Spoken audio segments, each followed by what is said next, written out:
All right, we'll get started. Namo tassa. Namo tassa bhagavato arahato samma sambuddhassa. Namo tassa bhagavato arahato samma sambuddhassa.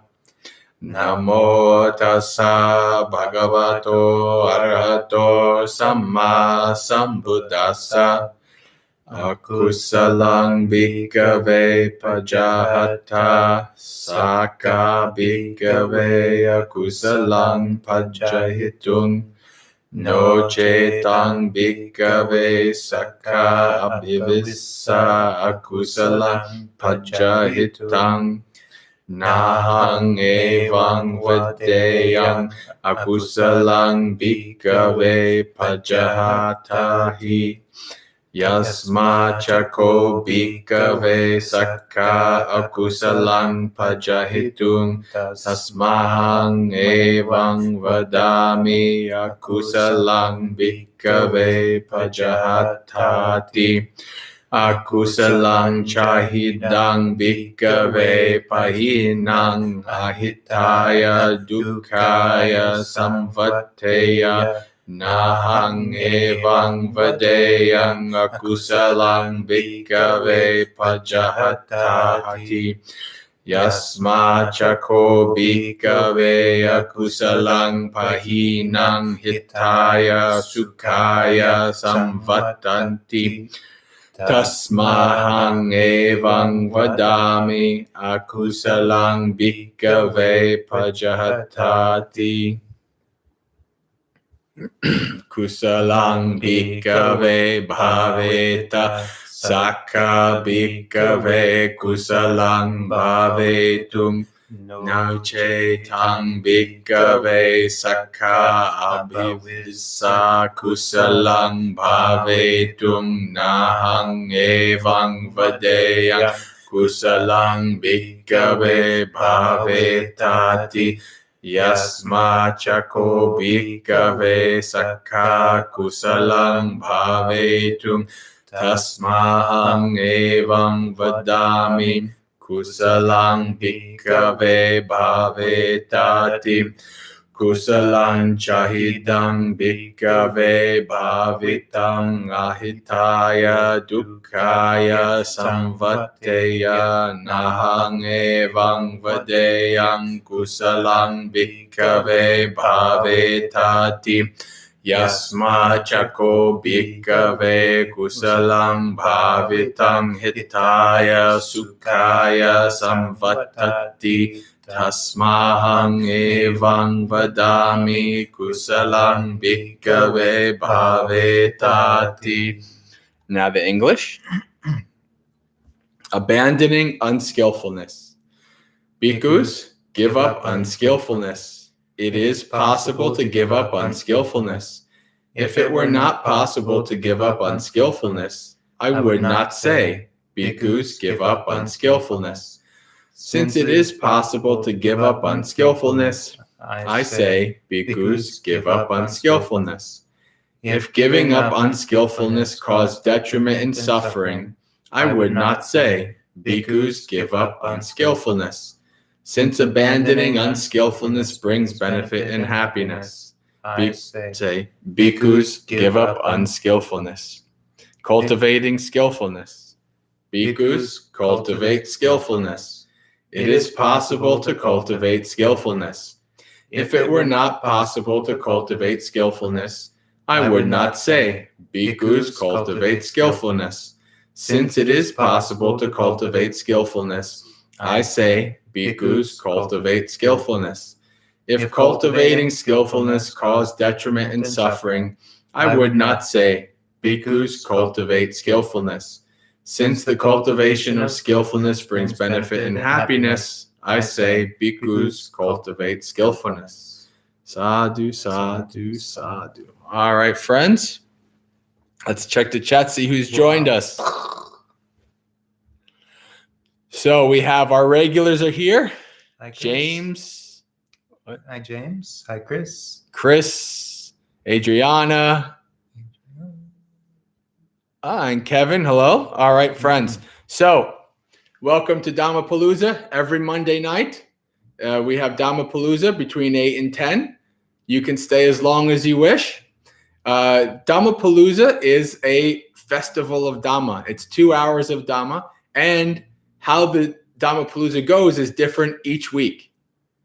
And the reason being is because, Bhante and I can come. We've talked about lots of different topics. We could just talk about things. We could just read suttas. But we want you guys to kind of have a say in how this goes, right? So Dhammapalooza has a mix of, we always usually do a guided meditation. We always do at least a little chanting. If you guys have questions you'd like to ask us, you can put those in the chat. If you have a specific topic you'd like us to talk about, you can put that in the chat, right? So this is your opportunity to guide how this Dhammapalooza is going to go.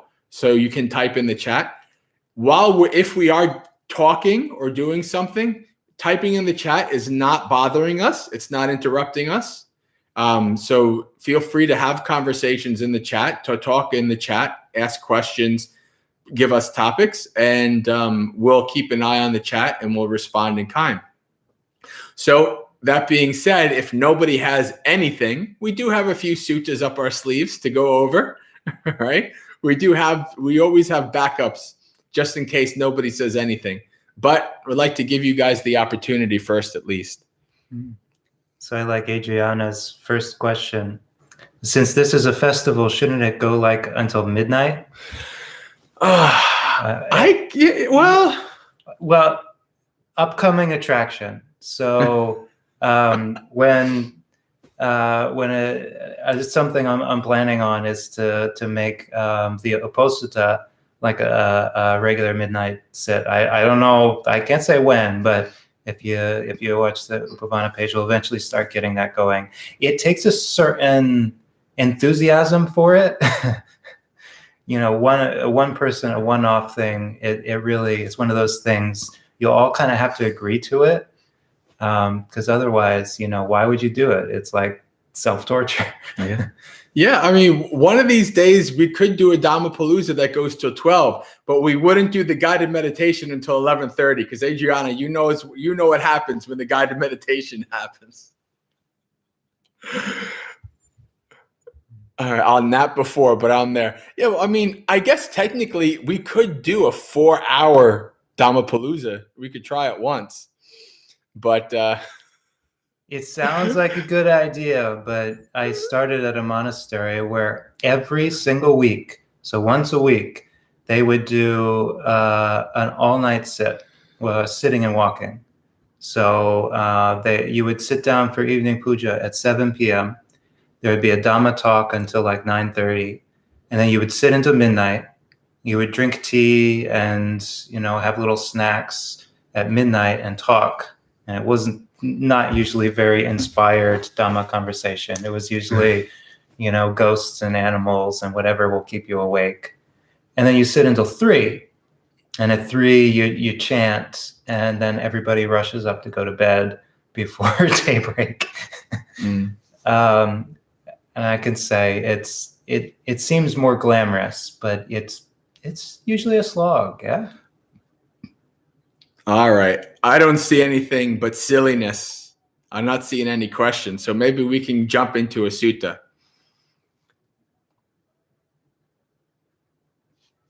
We're going to go over one of my favorite suttas.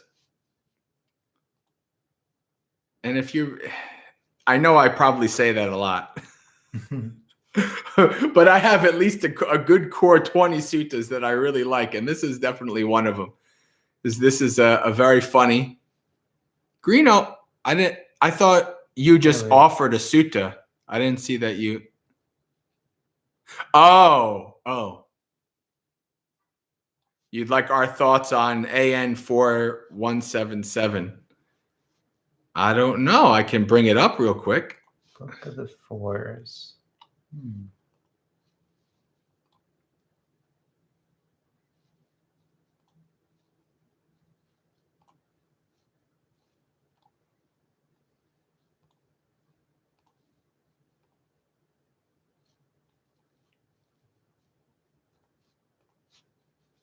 That's not what I want.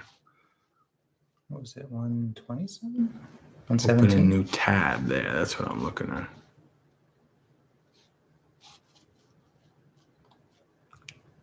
$177.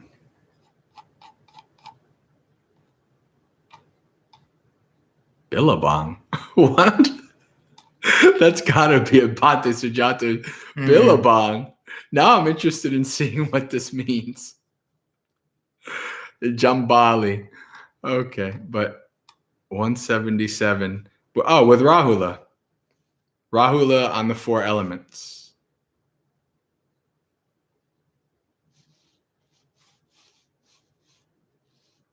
It's a pretty straightforward teaching, yeah. Mm-hmm. It's and the Buddha actually there's a few instances where he's teaching his son Rahula the 4-element meditation in different ways. Like he teaches the not self aspect. He teaches the this is just matter. So kind of the asubha aspect or the equanimity aspect of it. And he even uses it as a simile for metta and for the equanimity, like the elements, even if they're mistreated, they don't get angry. Yeah, this essentially reminds me of what's the sutta where the Buddha is asked about the teaching in brief, and he says, "In the seeing, only seeing." And this is Bahia, maybe, right? And the smelling, only smelling. And so this Buddha is saying, the element is just the element, right?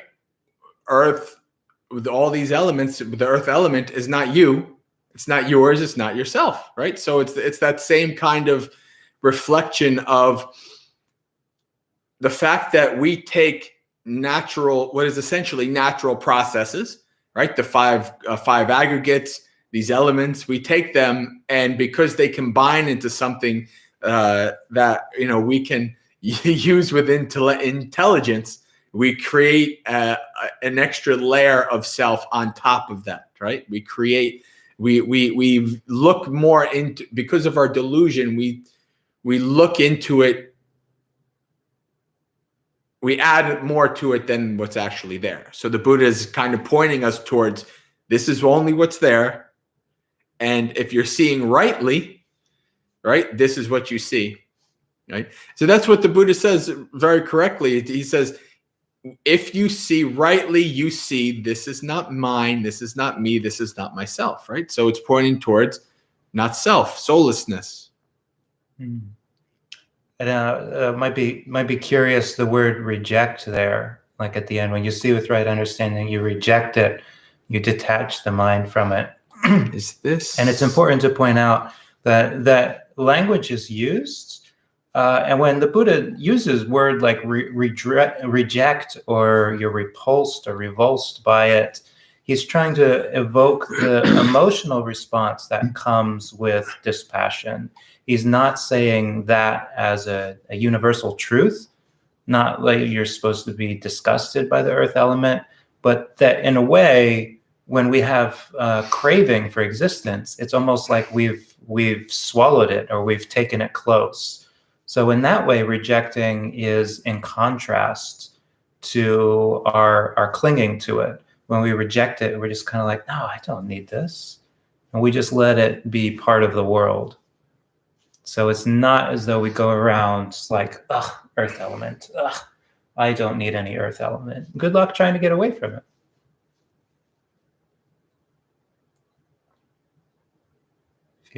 Virajati. Yeah. So it's the, I think that's coming from the root raga, which is to have lust for something. So viraga, virajati, means to toss away or become separate from your passion and lust for it. All right. Now you're curious about Billabong? Yeah, but I'm not going to worry about that right now. We're going to go to advice to Punna. So that is Majjhima Nikaya 145. Yeah, I'll put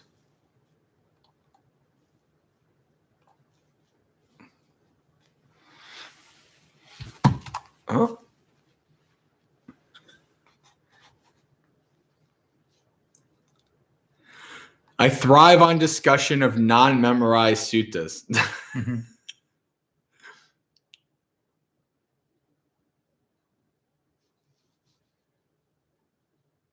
All right. Okay. So now we're going to read.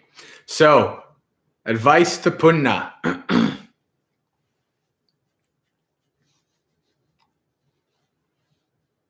This is a bit too big for me.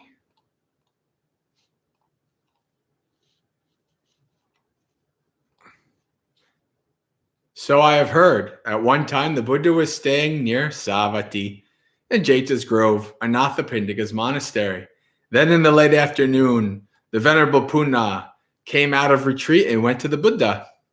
He bowed, sat down to one side, and said to the Buddha, "Sir, may the Buddha please teach me the Dhamma in brief. When I have heard it, I would live alone, withdrawn, diligent, keen, and resolute." Then, Punna, listen and pay close attention. I will speak. Yes, sir, replied Punna. Buddha said this, Punna, there are sights known by the eye that are likable, desirable, agreeable, pleasant, sensual, and arousing. If an mendicant approves, welcomes, and keeps clinging to them, this gives rise to relishing. Relishing is the origin of suffering, I say. Let me just put the Pali on real quick so I can see. I like having the lookup and everything. There we go.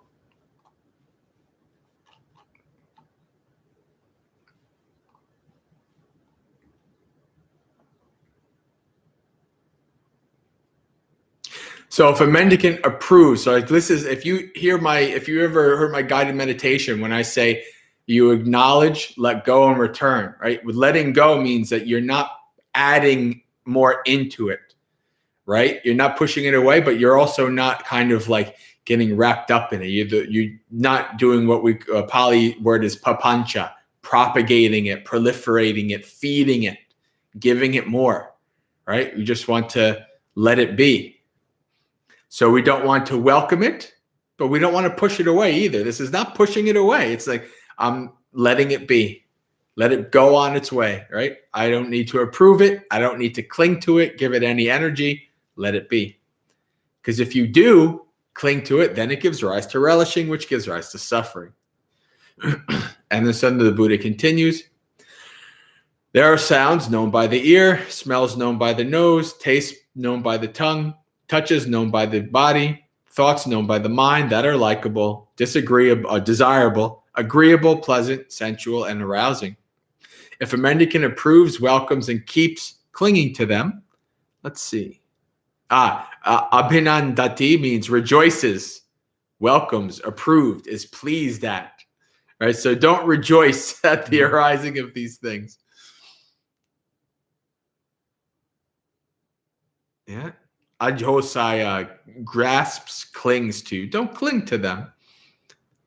Okay. If a mendicant approves, welcomes, and keeps clinging to them, this gives rise to relishing. Relishing in the origin of suffering, I say.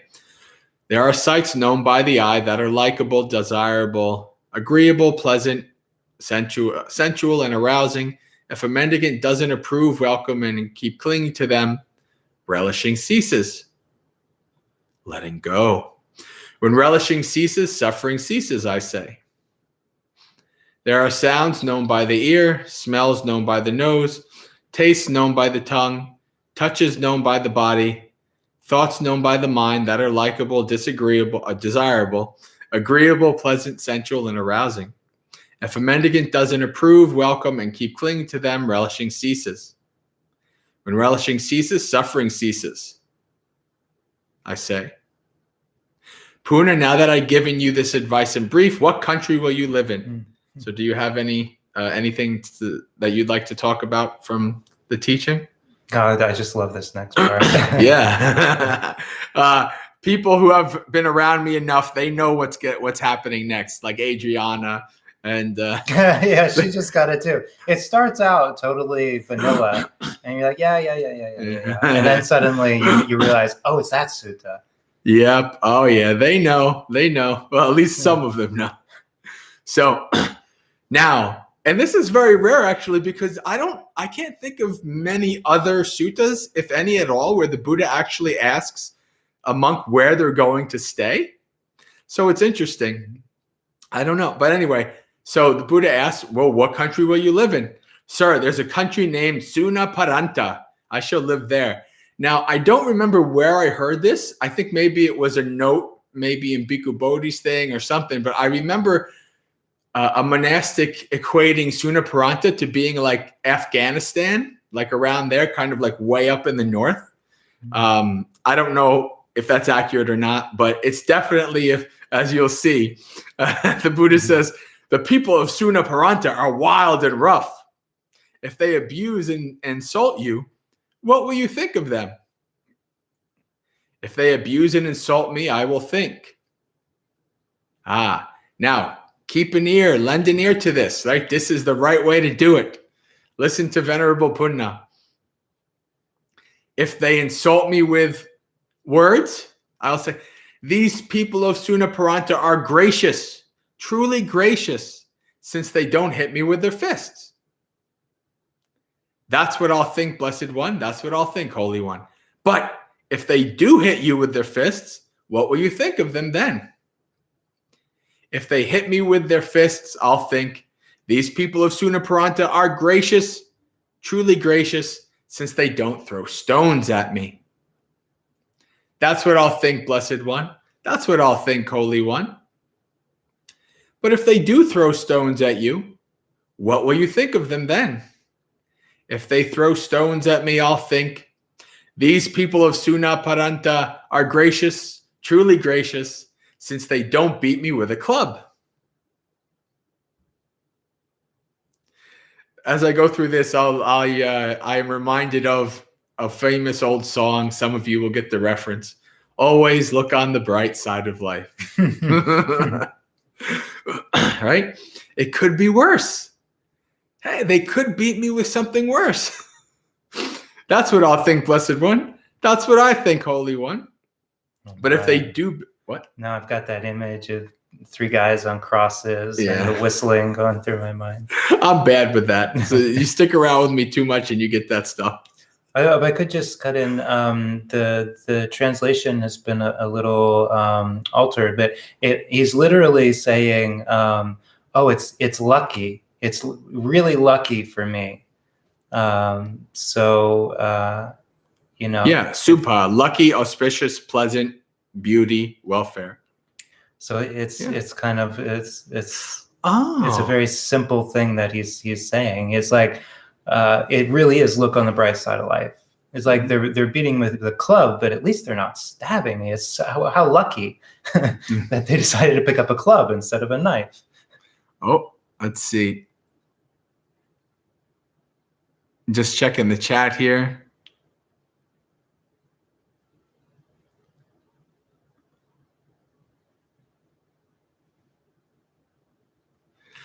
Okay. But if they do beat you with a club, what will you think of them then? If they beat me with a club, these people of Sunaparanta are gracious. So again, supa. Interestingly enough, this is the same word that with the negation in front of it is asubha, which is the practices, right? So it's the same word. Subha usually is beautiful.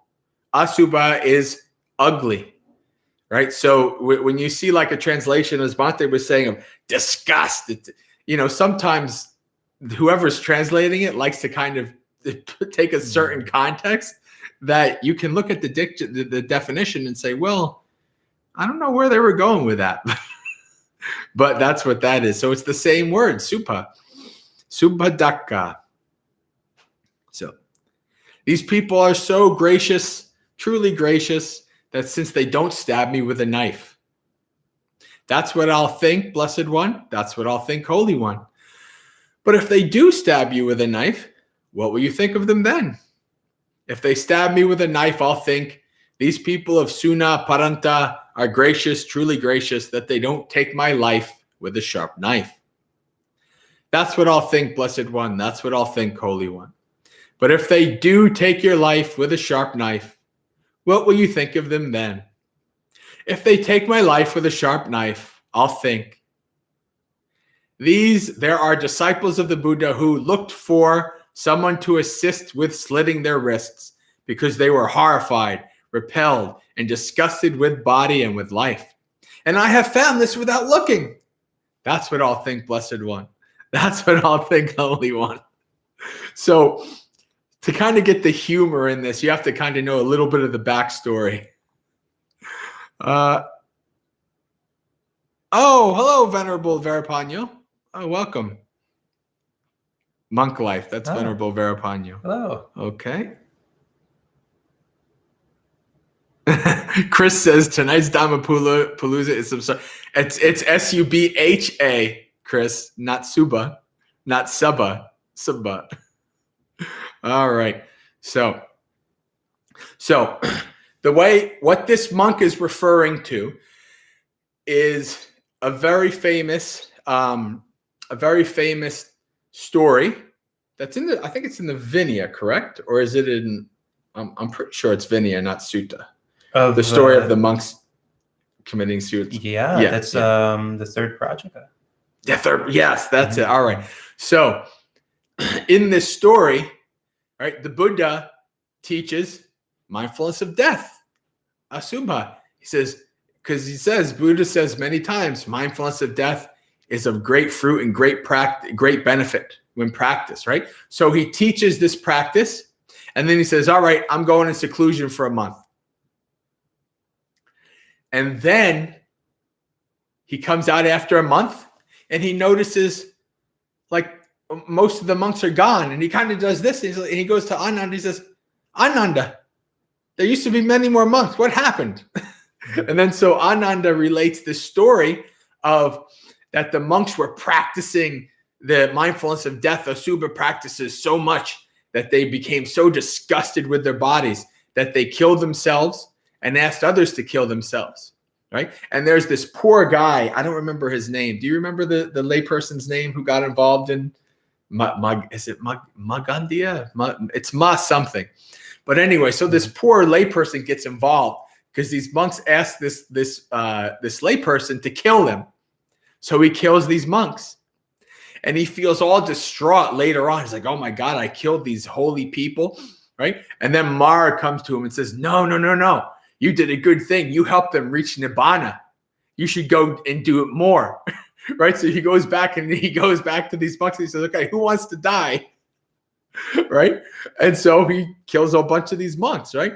So this is this ridiculous story that is happening. And then the Buddha comes out and the Buddha says, what's going on? All right. And so Ananda tells him, and then it just, there's no further explanation. There's no further comment. Buddha literally just goes right into mindfulness of breathing. Mindfulness of breathing is of great fruit and benefit. And so you just read this and it's like, for me at least, maybe I have dark humor, but it's just so absurdly funny to see this experience. So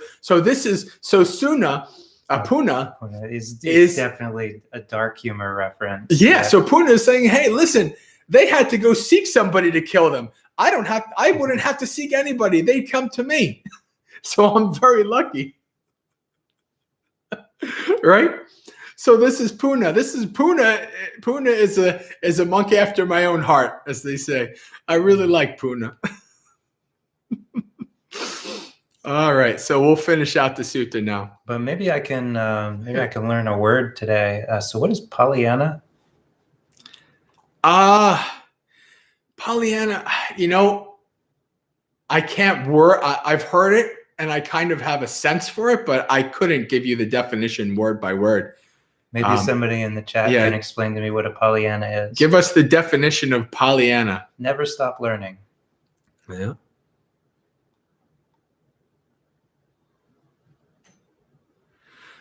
All right.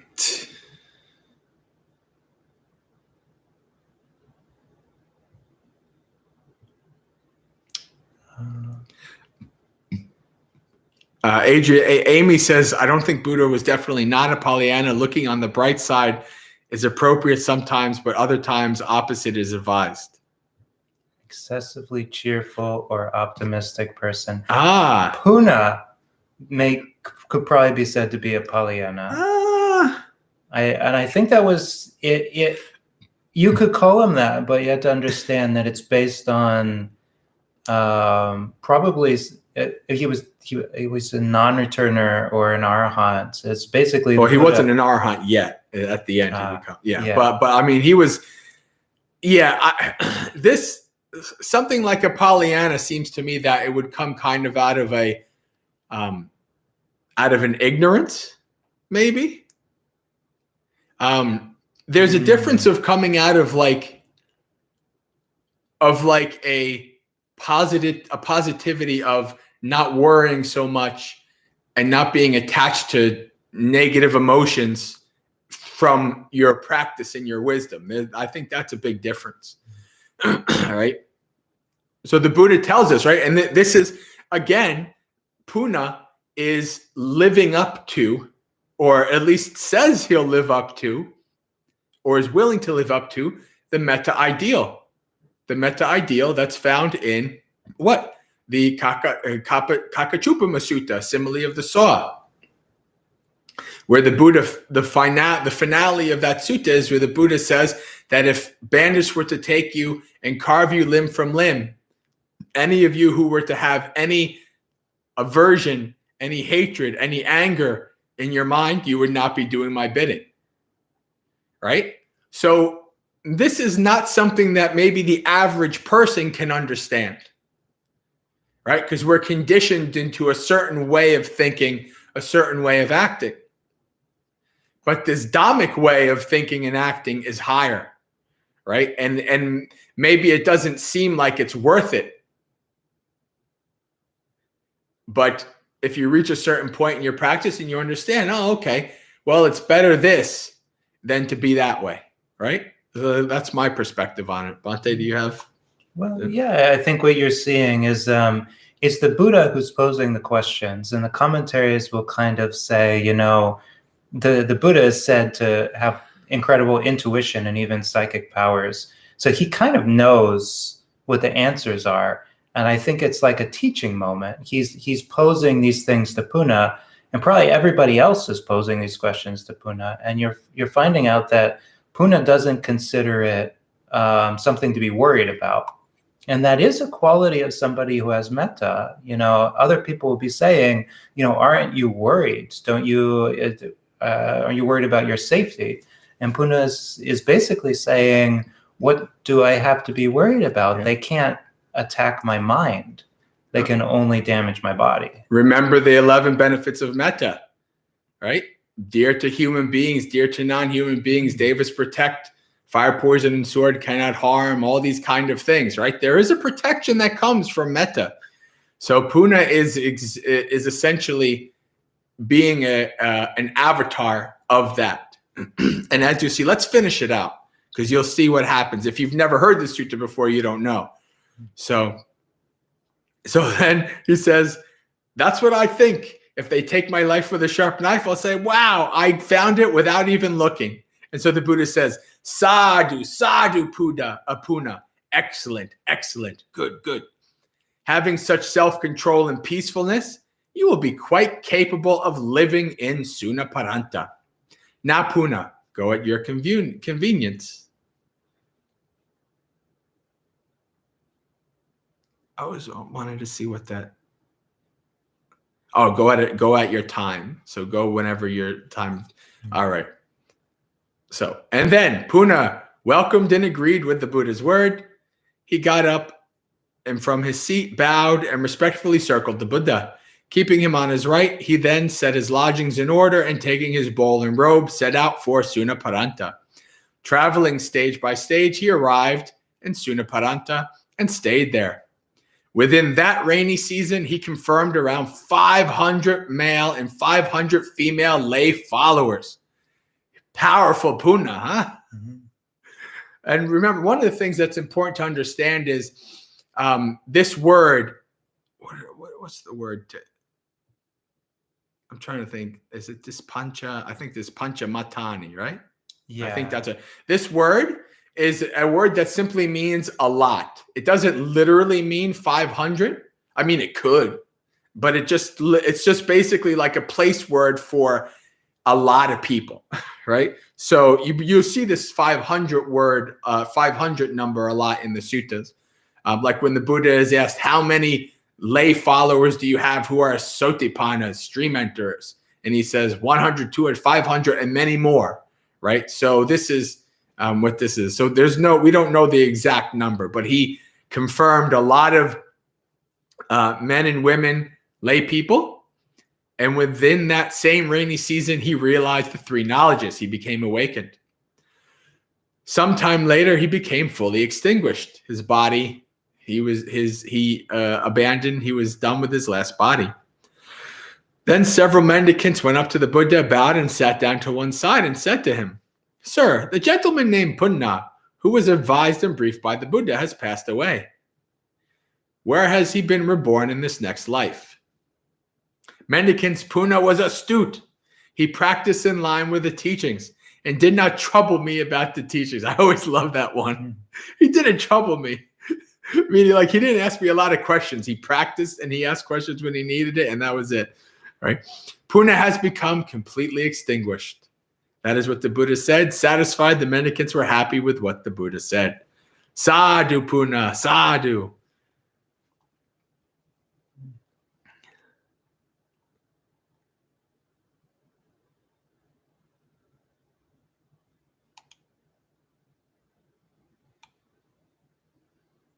Hey, hello, Gray.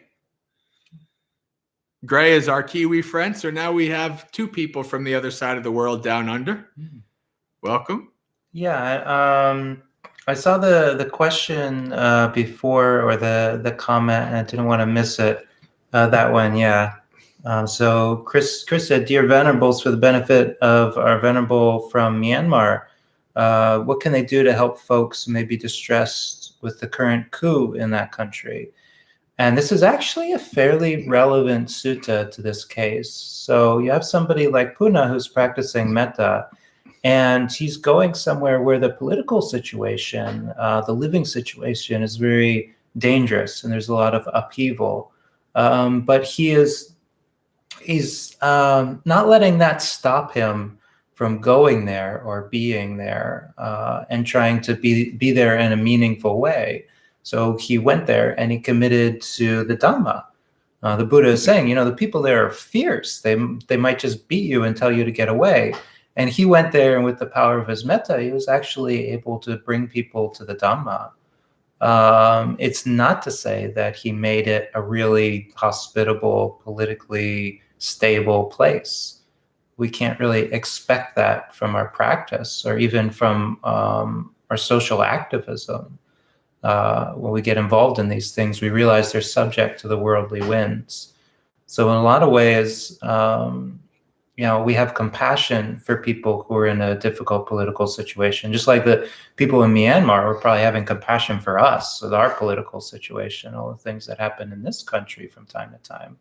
So it's actually something that draws us together is these Brahma Viharas, the metta and the compassion, the equanimity, seeing the rise and fall of things. And so connecting with people about the situation is not being a Pollyanna, it's not neglecting the situation, but it's kind of letting that be what it's going to be and sticking with how can you be helpful in this situation and connect to people. And when you do that, then that's the best thing you can do in terms of, helping distressed people.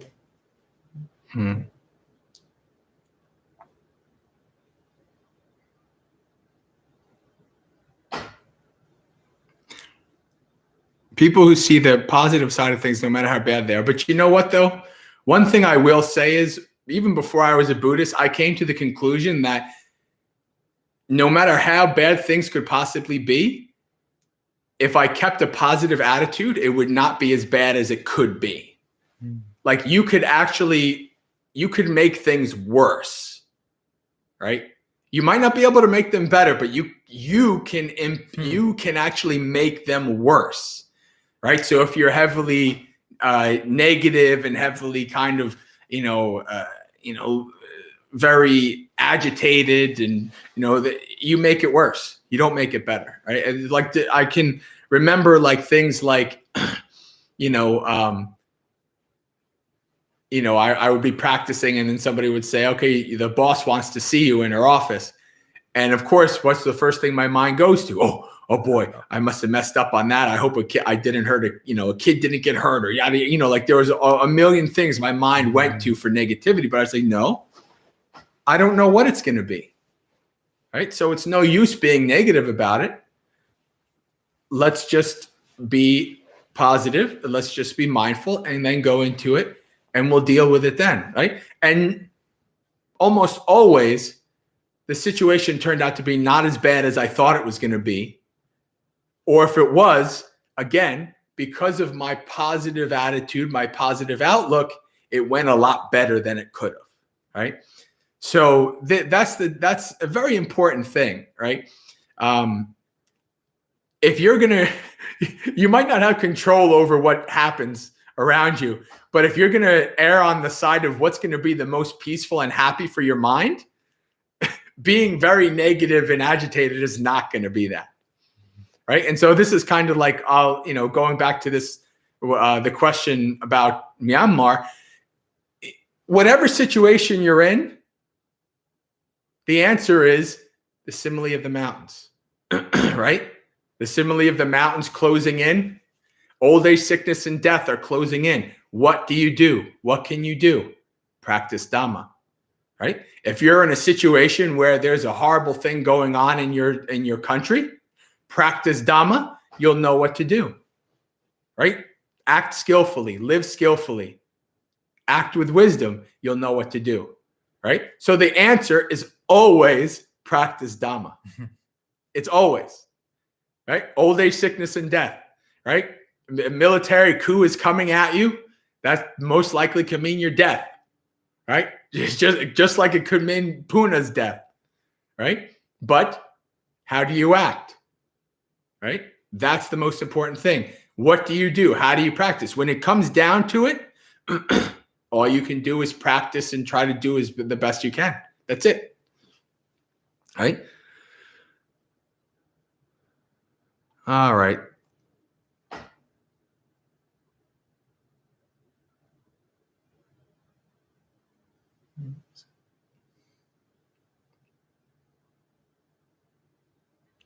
Oh, looks like we have another Bhante with us.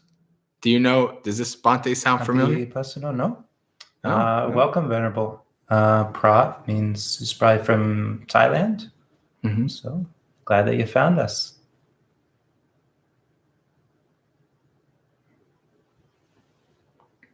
Yeah. Now, expecting that everything is always going to go perfect and good for you in life, that's delusion. That's ignorance, right? But so is expecting that everything is going to go bad for you in life.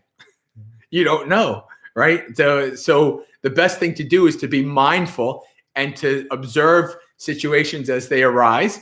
And as you're mindful and wise, you see opportunities to do skillful things, and you do them, right? So that's important. And there's something to be said for what ifs are always worse in our mind. And it's like Bhante is saying, it's like what you look at the situation you're in, and it's like, somebody calls you down to the office, and you're thinking, oh, it's going to be a disaster. Well, you can actually ask yourself, what's the worst that could happen? You go in, you're immediately reprimanded and fired. And you're like, okay, that's the absolute worst that can happen. And so you show up. It's kind of like Puna. You show up, and it's anything less than that. And you're like, oh, how fortunate. Mm-hmm. I could have been fired on the spot, but they just angrily yelled at me for half an hour. That's all. Yeah. Or likewise, sometimes we do find ourselves in the absolute worst case scenario. We'd never want political upheaval. We'd never want war. We'd never want famine or a pandemic. We'd never choose that. And yet, nevertheless, because of our practice, we can find ourselves in this situation and realize, our worst case scenario is nothing compared to the pain of the dread.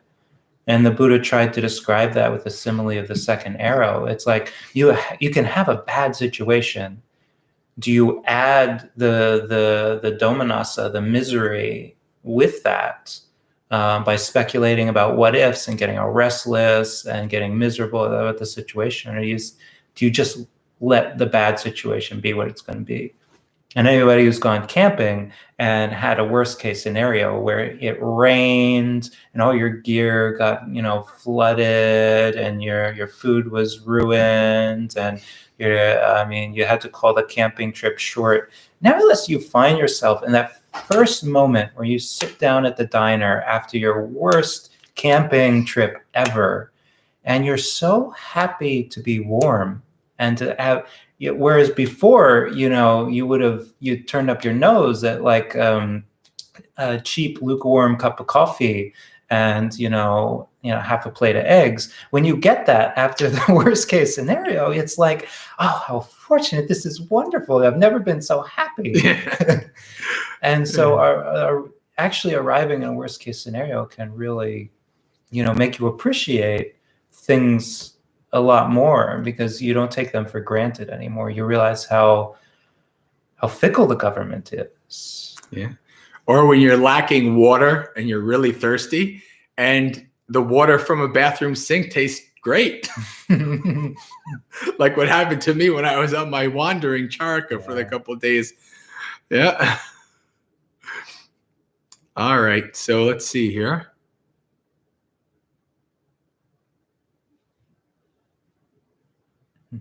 Okay, so now let's do 51. We have time. Let's do another sutta. And this one is going to be, we're making the rounds of interesting Buddha disciples here today. So now we're going to read the sutta with the Buddhist serial killer, Angulimala. There it is.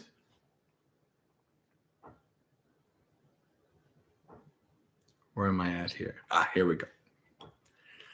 So have I heard. At one time, the Buddha was staying near Savatthi in Jeta's Grove, Anathapindika's monastery. Now at that time, in the realm of King Pasenadi of Kosala, there was a bandit named Angulimala. So Anguli, finger, Mala, necklace, right? So he had a necklace of fingers. Okay? He was violent, bloody-handed, a hardened killer, merciless to living beings. He laid waste to villages and towns and countries. He was constantly, it says here, he was constantly murdering people, and he wore their fingers as a necklace. There you go. All right. Then the Buddha robed up in the morning and taking his bowl and robe, entered Savatthi for alms. Then, after the meal, on his return from alms round, he set his lodgings in order, and taking his bowl and robe, he walked down the road that led to Angulimala. The cowherds, shepherds, farmers, and travelers saw him on the road and said to him, "Don't take this road, ascetic. On this road there is the bandit named Angulimala. He is violent, bloody-handed, a hardened killer, merciless to living beings. He has laid waste to villages, towns, and countries. He is constantly murdering people, and he wears their fingers as a necklace. People travel along this road only after banding closely together in groups of 10, 20, 30, 40, or 50. Still, they meet their end at Angulimala's hand." So I don't know. Should we assume that Angulimala probably has a bandit group with him, not just himself? Wow. I don't know. 50 people getting in, Yes, he's certainly good with a spear. You could say that. Yeah. But when they say this, the Buddha went on in silence. For a second time, for a third time, they urged the Buddha to turn back. But when they said this, the Buddha went on in silence. The bandit Angulimala saw the Buddha coming off in the distance and thought, "It's incredible. It's amazing. People travel along this road only after banding closely together in groups of 10, 20, 30, or 50. Still, they meet their end by my hand. But still, this ascetic comes all along alone and unaccompanied, like he had beaten me already. Why don't I take his life? Then Angulimala donned his sword and shield, fastened his bows and arrows, and followed behind the Buddha. But the Buddha used his psychic power to will that Angulimala could not catch up with him, no matter how hard he tried, even though the Buddha kept walking at normal speed. Then Angulimala thought, it's incredible. It's amazing. Previously, when I have chased a speeding elephant, a horse, a chariot, or deer, I've always caught up with them. But I can't catch up with this ascetic no matter how hard I try, even though he's walking at normal speed. He stood still and said, stop, ascetic. And then one of the Buddha's most famous and wonderful words, I have stopped, Angulimala. Now you stop. Then Angulimala thought, these Sakyan ascetics speak the truth. Yet while walking, the ascetic Gautama says, I've stopped, Angulimala, now you stop. Why don't I ask him about this? So he's like, these are very honest people, but he's saying he stopped and he keeps walking. Why don't I ask him? So then he addresses the Buddha. Then he addressed the Buddha in verse. While walking ascetic, you say, I've stopped. And I have stopped, but you tell me I've not. I'm asking you this, ascetic. How is it you've stopped and I have not? And so the Buddha responds, Angulimala, I have forever stopped. I've cast off violence towards all creatures, but you can't stop from harming living creatures. That's why I've stopped, but you have not. Oh, at long last a hermit, a great sage who I honor has entered this great forest. Now that I've heard your verse on Dhamma, I shall live without evil. With these words, the bandit hurled his sword and weapons down a cliff into a chasm. He venerated the Holy One's feet and asked him for the going forth right away. That's the pabbaja, to become a monastic. Then the Buddha, the compassionate great hermit, the teacher of the world with its gods, said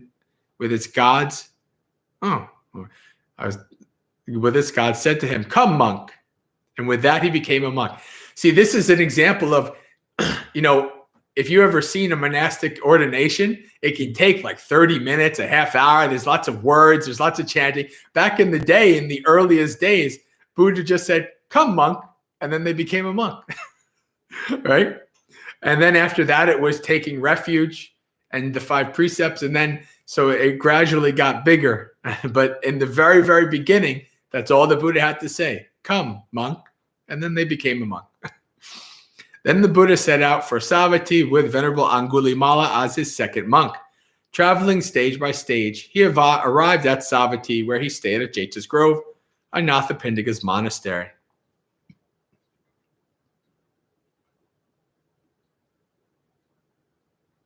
Just checking the chat real quick. All right, okay.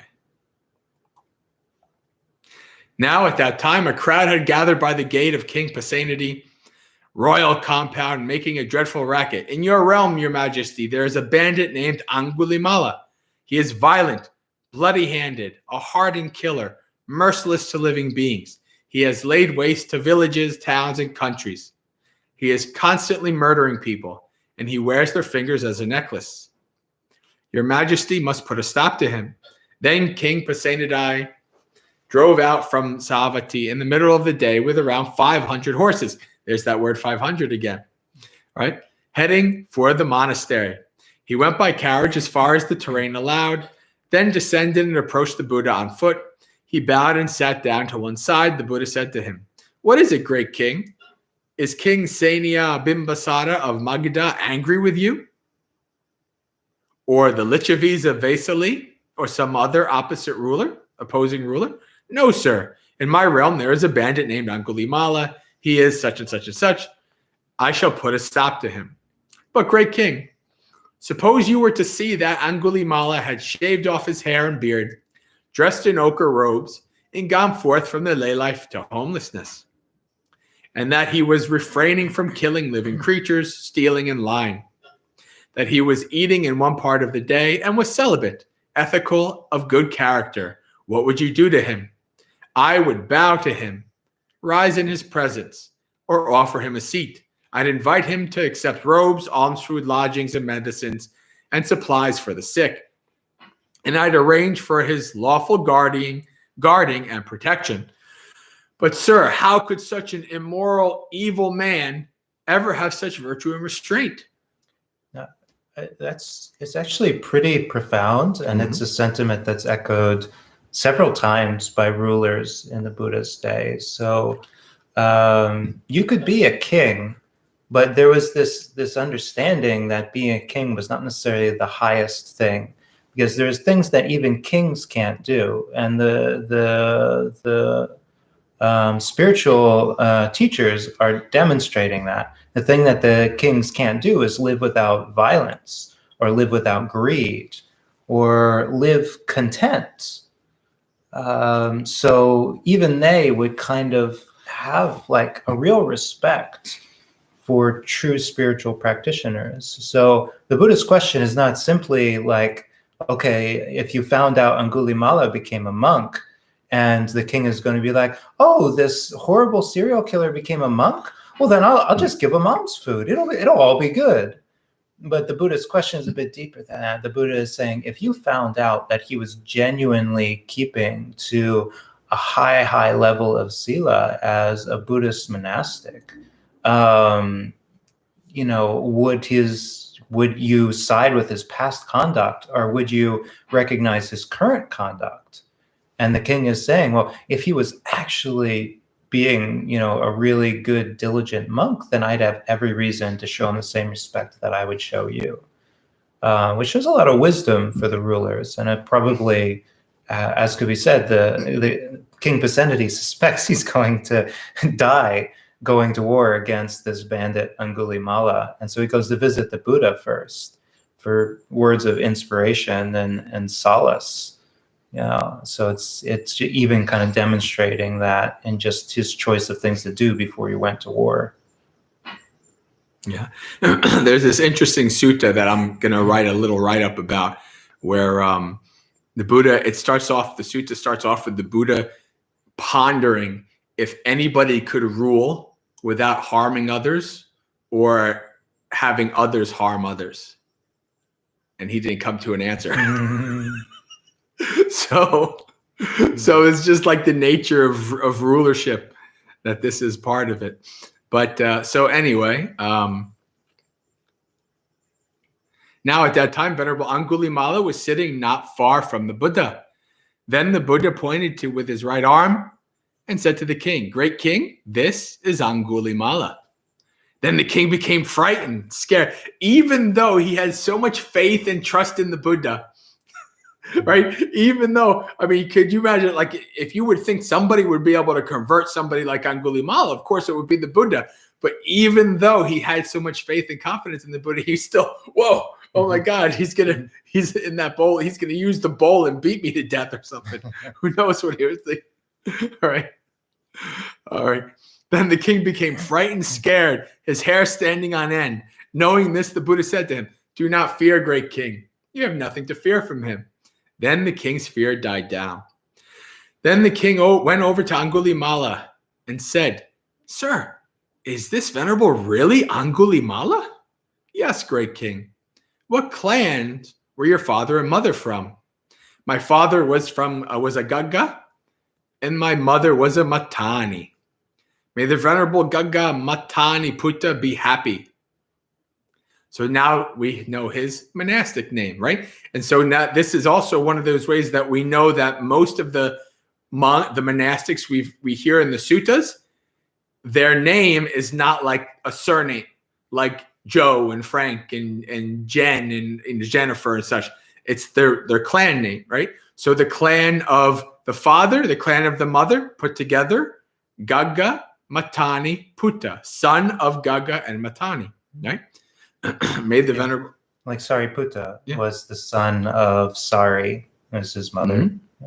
Yep. I'll make sure that you're provided with robes, alms food, lodgings, and medicines, and supplies for the sick. But at that time, Venerable Angulimala lived in the wilderness, ate only alms food, and owned just 3 robes. So he said to the king, Enough, great king. My robes are complete. Then the king went back to the Buddha, bowed, sat down to one side, and said to him, "It's incredible, sir. It's amazing how the Buddha tames those who are wild, pacifies those who are violent, and extinguishes those who are unextinguished. For I was not able to tame him with the rod and the sword, but the Buddha tamed him without rod and sword." Message there, right? That's not just a message for the Buddha. That's a message for us too, right? Well, now, sir, I must go. I have many duties and much to do. Right? All right, please go, great king, and go at your convenience. Then King Pasenadi got up from his seat, bowed, and respectfully circled the Buddha, keeping him on his right side before leaving. I'm just going to check the chat. All right, so nothing. We'll continue. Then Venerable Angulimala robed up in the morning and taking his bowl and robe, entered Savatthi for alms. Then as he was wandering indiscriminately for alms, he saw a woman undergoing a painful, obstructed labor. Seeing this, it occurred to him, "Oh, being suffer such filth. Oh, being suffer such filth." So he has much compassion that this poor woman is suffering so, right? This is the nature of birth. Then after wandering for alms in Savatthi, after the meal, on his return from alms round, he went to the Buddha, bowed, sat down to one side, and told him what had happened. The Buddha said to him, "Well then, Angulimala, go to that woman and say this: ever since I was born, sister, I don't recall having intentionally taken the life of a living creature. By this truth, may both of you and your baby be safe." Even Angulimala is like, but sir, wouldn't that be telling a deliberate lie? For I have intentionally killed many living creatures. In that case, Angulimala, go to that woman and say this: ever since I was born in the noble birth, ever since I was reborn as a monastic, right? Sister, I don't recall having intentionally taken the life of a living creature. By this truth, may both you and your baby be safe. Yes, sir, replied Angulimala. He went to the woman and said, ever since I was born in the noble birth, sister, I do not recall having intentionally taken the life of a living creature. By this truth, may both you and your baby be safe. Then that woman was safe, and so was her baby. Then Angulimala, living alone, withdrawn, diligent, keen, and resolute, soon realized the supreme end of the spiritual path in this very life. He lived having achieved with his own insight the goal for which gentlemen rightly go forth from lay life into homelessness. He understood. He understood this is the victory cry of the Arahants. Rebirth is ended. The spiritual quest has been completed. What had to be done has been done. There is no return to any state of existence. And then Venerable Angulimala became one of the perfected. Then Venerable Angulimala robed up in the morning, taking his bowl and robe, entered Savatthi for alms. Now at that time, someone threw a stone that hit Angulimala. Venerable Puna had something. No. Someone else threw a stick, and someone else threw gravel. Then Angulimala, with a cracked head, bleeding, his bowl broken, and his outer robe torn, went to the Buddha. The Buddha saw him coming off in the distance and said to him, endure it, Brahmin. Endure it, Brahmin. You're experiencing in this life the result of deeds that may have caused you to be tormented in hell for many years, many hundreds of thousands of years. So basically what the Buddha is saying is, if you didn't become awakened, you would have had a lot of years of hell, right? But because you became awakened, right, the karma is still ripening. And this is important. Even after you become awakened, you still, as long as you are in that final body, you still have the opportunity for past karma to ripen, right? And so, of course, right, maybe King Pasenadi was able to kind of forgive him, but the regular person is like, oh, that's Angulimala. Yeah, he might be in robes, but that doesn't mean he's probably just hiding. He's faking it, right? Like maybe these in modern times, right? You have like the fake robes in the cities, the fake monks. So they'll be like, he's a fake monk. He's not a real ascetic, right? So they threw him out of town. Later, Venerable Angulimala was experiencing the bliss of release while in private retreat. On that occasion, he was inspired to exclaim, Someone who was heedless before and afterwards is not, lights up the world like the moon freed from the cloud. That's so important, right? This is, Angulimala is the wonderful example of forgiveness, of not counting out people just because they've done bad things that they can't change, that they can't practice the Dhamma, that they can't become better, right? It's very important. This is a very important mindset that we should all have, right? Not that we condone that Angulimala did these bad things, but if he is truly attempting to turn another leaf, then to support him is a very good thing, right? That's what the king did. And so imagine somebody who was really bad before, but then has turned. What an example, right? So they light up the world like the moon freed from the cloud.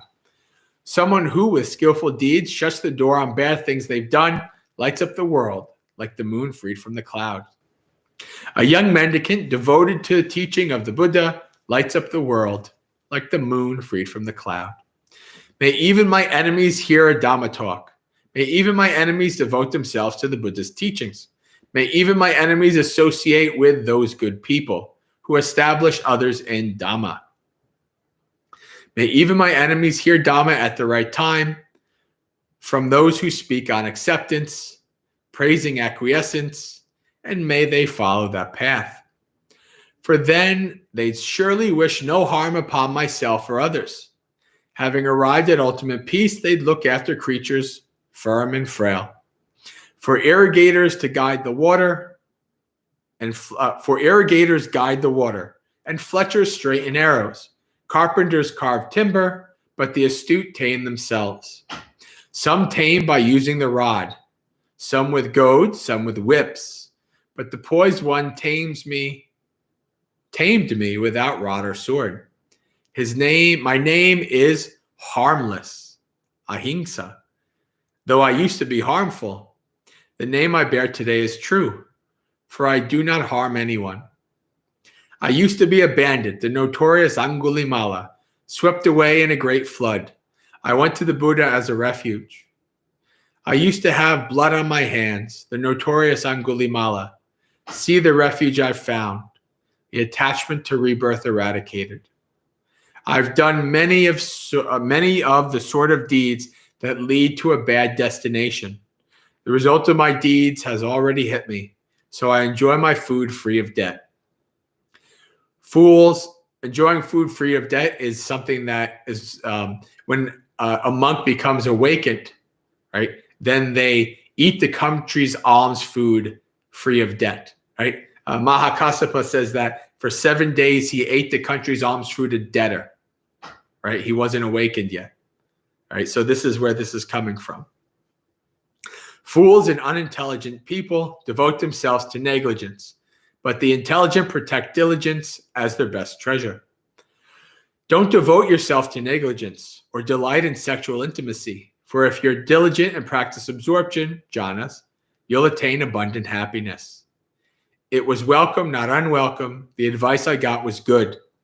Of teachings that are shared, I encountered the best. It was welcome, not unwelcome. The advice I got was good. I've attained the 3 knowledges and fulfilled the Buddha's instructions. Sadhu, sadhu, sadhu, Angulimala. Wonderful.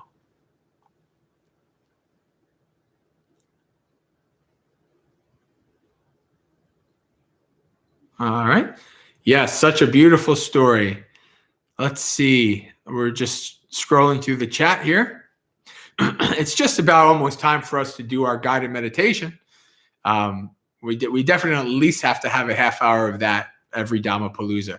But we'll check out questions.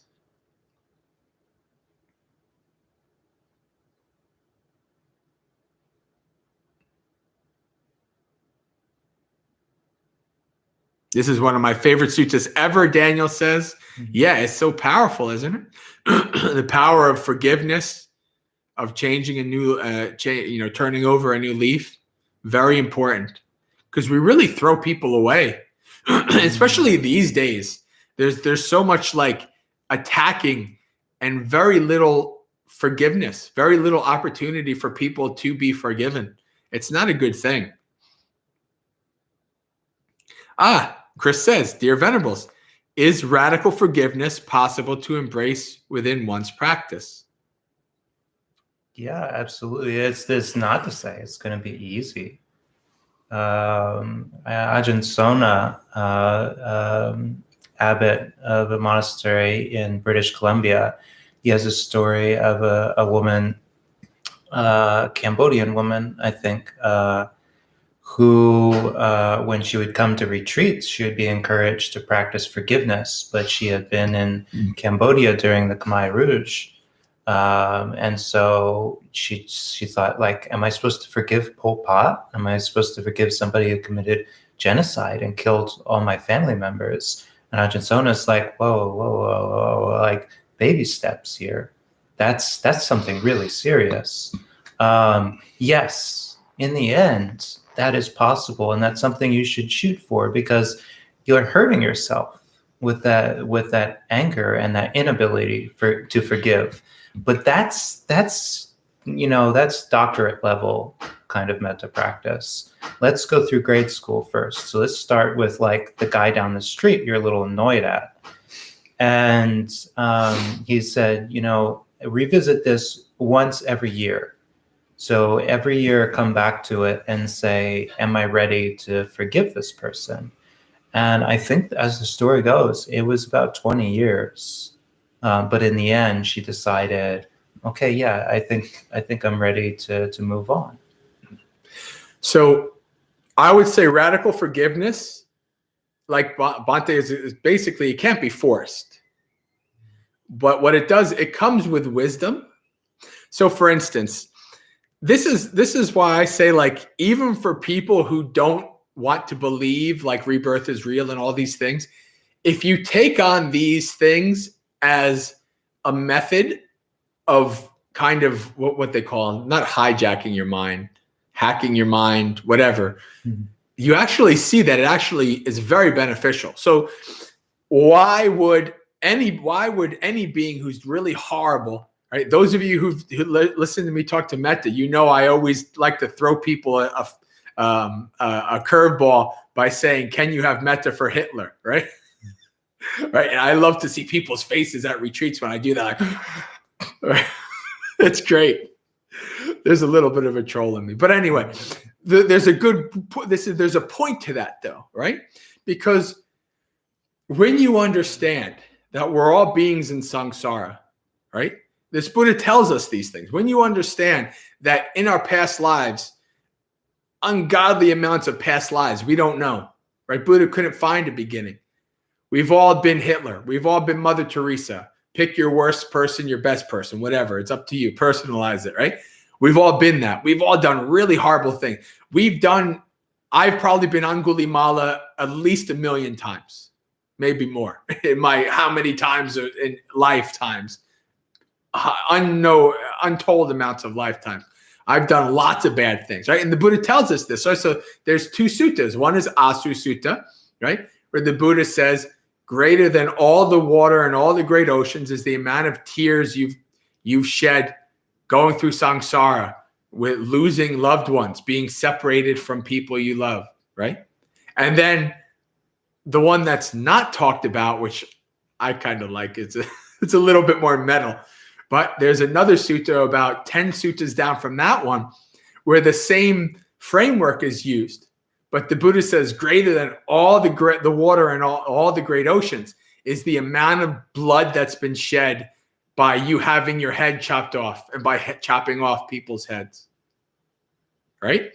So this is the nature of samsara. Like when you really start to see and understand these things deeply, and you don't take it as personal, when you have a grander view of things, right? Then it's much easier to kind of be like, oh, Jesus, we're all in this chaotic travesty of a hellhole called samsara.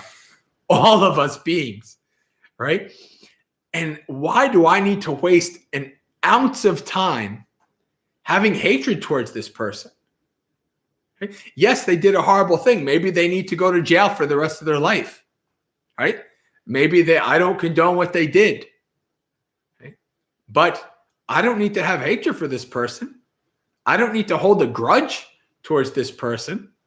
Now, of course, if they've harmed you directly, it's a lot harder, just like Bhante said. We all know this, right? When we take something personal, when it's something that's personal that happened to us, it's a lot harder to let it go. But with this wisdom, as we practice, as we understand the teachings, then we understand this greater view of things, and we let things go and we forgive, because we realize we're harming ourselves thinking that we're harming another person. I have this grudge. You're going to get yours one day. Right? No, you're just harming yourself. That person probably doesn't remember you, doesn't think about you, is doing their own thing. You're still harming yourself. So you say, oh, well, with wisdom, you realize, I'm going to let this go. This is really silly. Frost says, happy to have found you. I'm attending to a very sick friend, so we'll have to watch later. Not to mislead you, Venerables. I disrobed for a short time and will take up robes again as soon as I'm able to return to Thailand. All right. Very good. Yeah. I had to disrobe for a bit of time as well. So good luck on your journey. Keep practicing, and if it's meant to be, I hope you can make it back.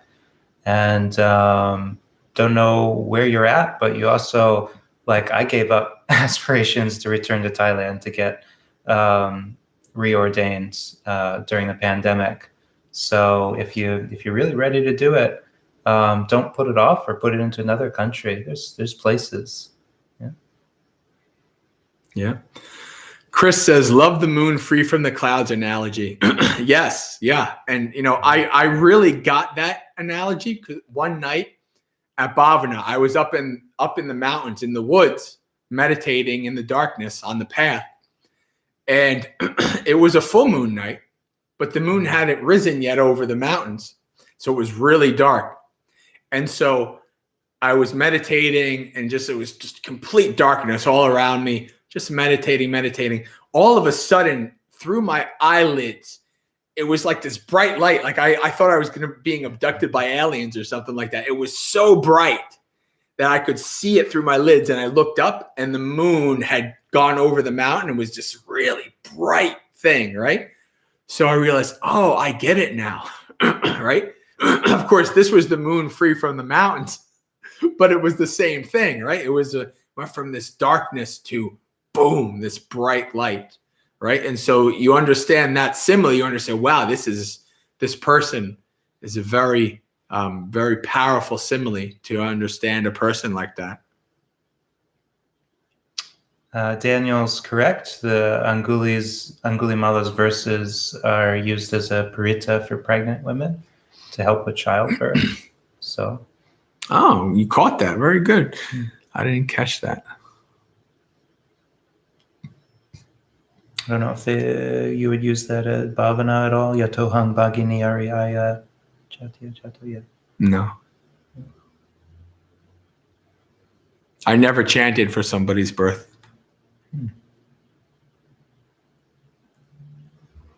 I've only chanted for somebody's death, actually. That was about the only time that we did it. Yeah. Well, now you know. You got another tool in your tool bag. Yeah. It's in the Abhayagiri chanting book, isn't it? I'm pretty sure. I think Angulimala verses are in With there. the new ones, yeah. It wasn't in the old one. Life is lived in baby steps. Yeah, Gray, very good. Metta for Pontius Pilate? Sure. Chris, you come up with the craziest stuff in chats, man. Mm-hmm. Oh, boy. And now he bounces. All right, perfect timing. This is very good. What do you chant to death? We have verses that actually come from the Abhidhamma. So you annotate it. We chant the table of contents to the Abhidhamma Pitaka. And that sounds boring and dry. It kind of is. But it's interesting that it said that the Buddha taught the Abhidhamma to his mother who had passed away in the Deva world. So it's kind of like, what do you chant for somebody who's passed away? and might not be able to get the Four Noble Truths in kind of a bodily, intuitive way. You just teach them about the mental concomitants. It's tradition. It has a nice ring to it. So on my end of things, Daniel, if you have the chanting book link that I gave at the beginning, if you go to page 245, you'll see Marananusati. So reflection or contemplation on death. That's what we chant. Lots of good stuff there. All right, I think it's time for us to do our guided meditation.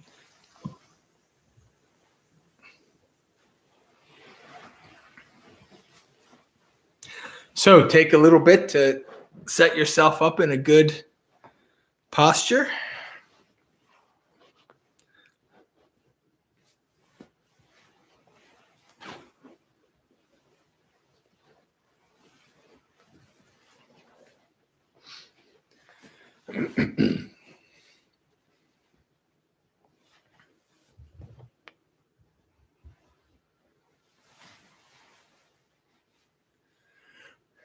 We're going to spend a little bit of time at the beginning of our practice scanning through our body so that we can set our bodies up in a stable and comfortable position.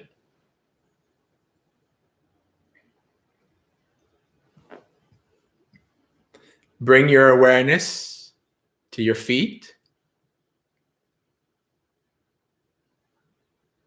When I say bring your awareness, this means to try to come into contact with any kind of sensation or feelings that you have. Maybe the feeling of the feet pressing against the floor, the tops of the feet pressing against a mat if you're sitting on a cushion.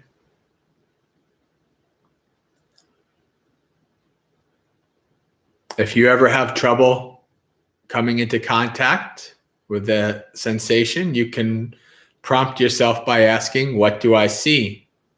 What do I feel?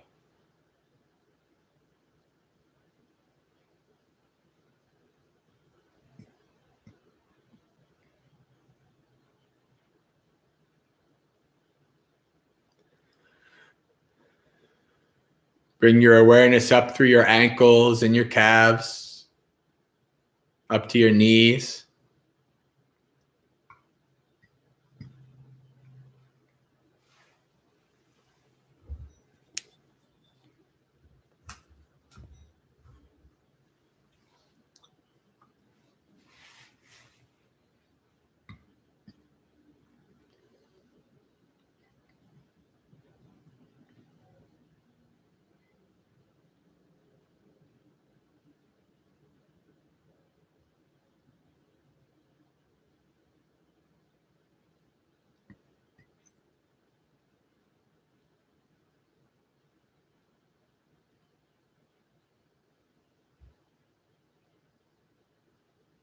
If you're sitting on a cushion, you can investigate how the position of your knees affects your hip ligaments. Are you feeling any stretching? Is the position of your knees causing any imbalance in your posture? Investigate this.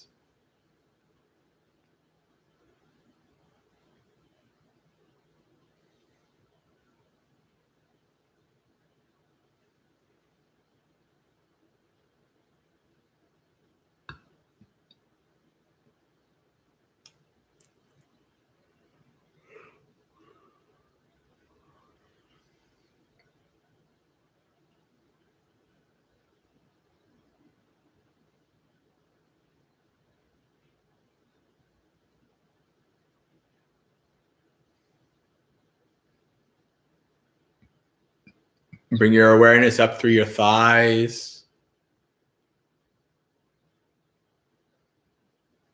What's the feeling of the thighs pressing against the chair or the cushion?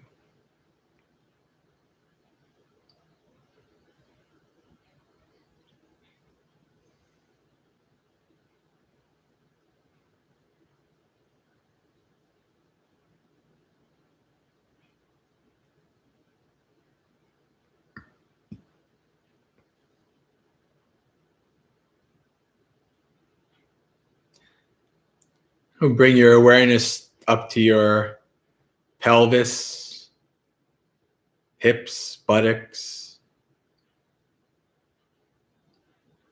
If you're on a cushion, check to make sure that your buttocks is balanced and evenly distributed on it.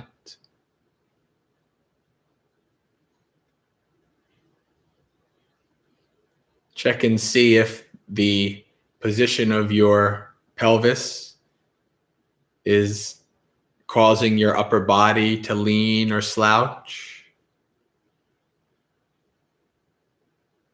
Set up your lower body just as a house has a firm foundation to build upon.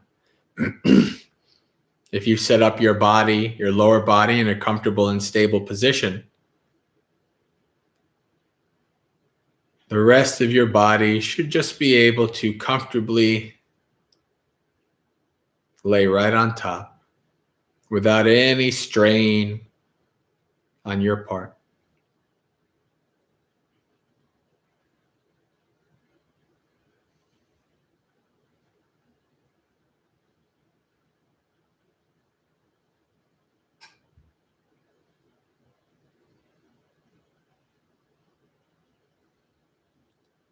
Bring your awareness up through your abdomen and the chest.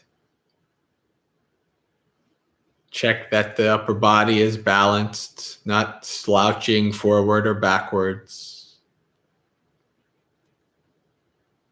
Check that the spine is in its natural position, not stretched out.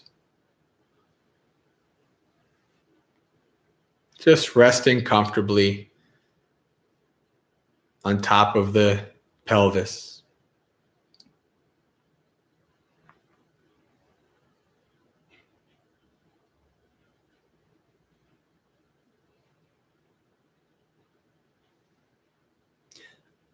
Bring your awareness to your shoulders.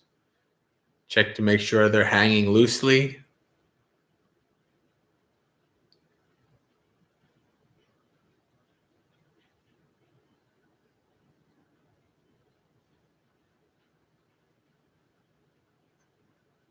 And finally, bring your awareness down through your elbows and your hands.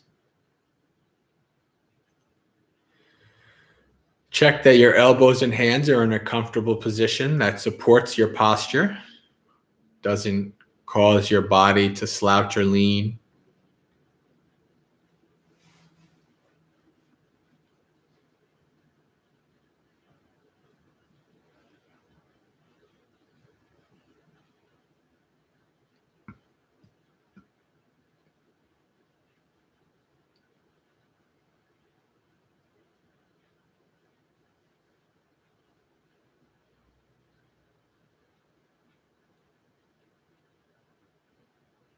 And finally, check that the head is resting comfortably, not leaning to the side or back and forward. The chin parallel to the floor.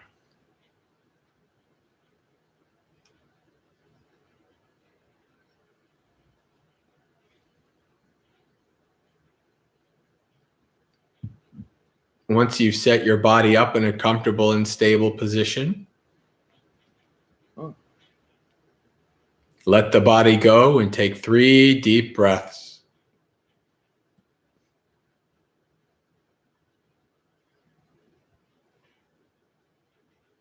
And then let the breath go.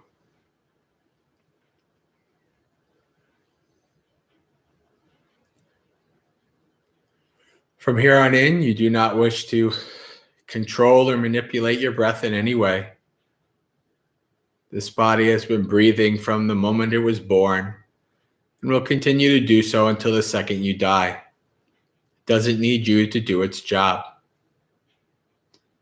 Your job now is to simply investigate, observe, and be with the breath. Watch as this body breathes in. Watch as this body breathes out.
Continue to follow the breath as I give these instructions on practicing metta.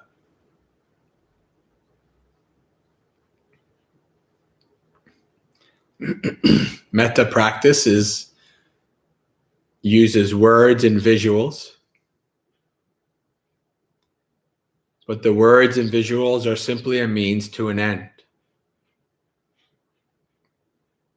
The purpose of practicing metta, using these words and visuals, is to develop a mind free of hatred and ill will, and warm-hearted feelings in your mind of friendship for all beings everywhere.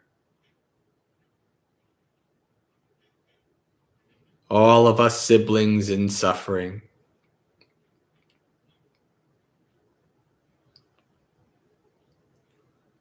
I will offer up some words to repeat, and I will offer some visuals. You can choose to use what you wish.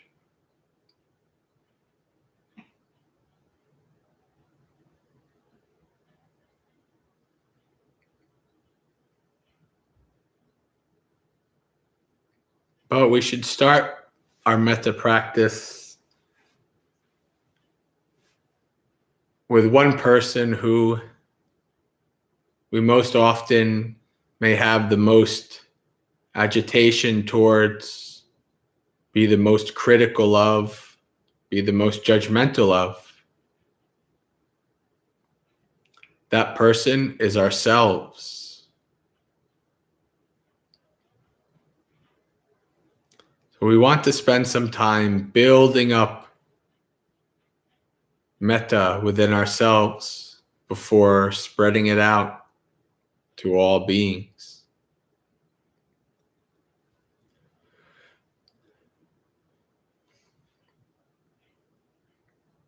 Can repeat these words after me.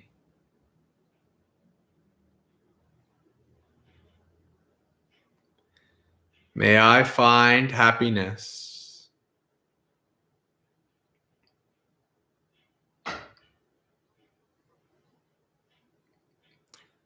May I find peace.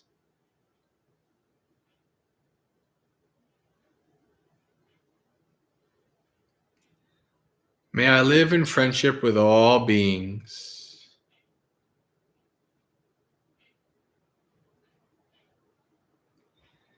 May I find release from suffering.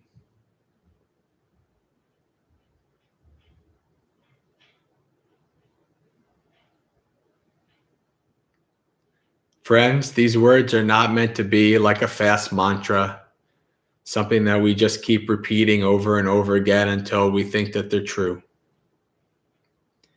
Whenever we say these words, we want to do so by trying to build up real strong feelings, a real wish, warm-hearted wish, that this be true. When saying these words to yourself, speak to yourself as you would your best friend, or anybody you feel would be worthy of your respect and goodwill. Speak to yourself in such a way.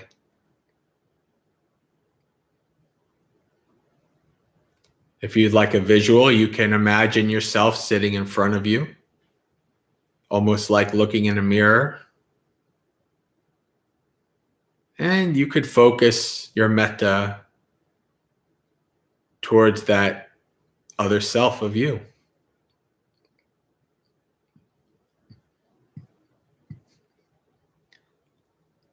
As you say these words, start to pervade your body with this goodwill. Thoughts of warm-hearted friendliness. Fill your body up with goodwill, friendliness. May I find happiness.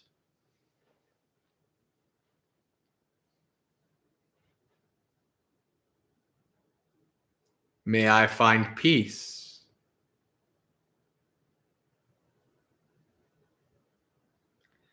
May I live in friendship with all beings. May I find release from suffering.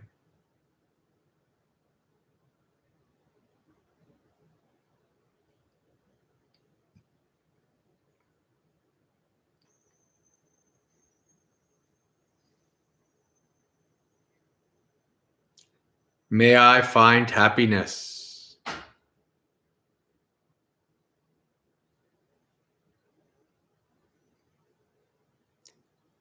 May I find peace.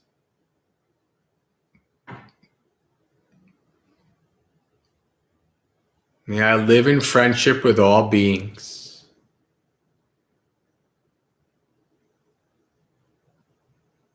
May I find release from suffering.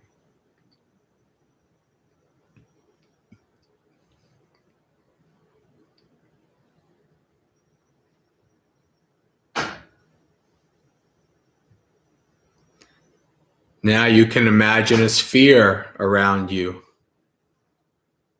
a circle around you, a bubble, whatever color you like. Pervade that sphere with your limitless goodwill, with your friendliness.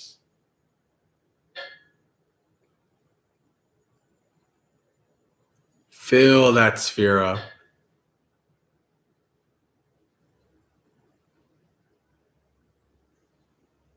And now let's start to expand that sphere.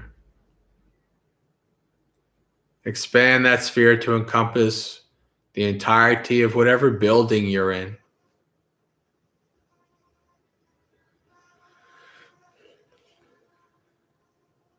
May all beings in this building repeat after me. May all beings in this building, all of us, find happiness.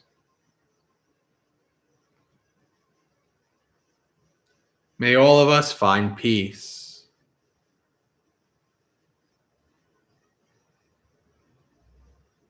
May all of us live in friendship with each other.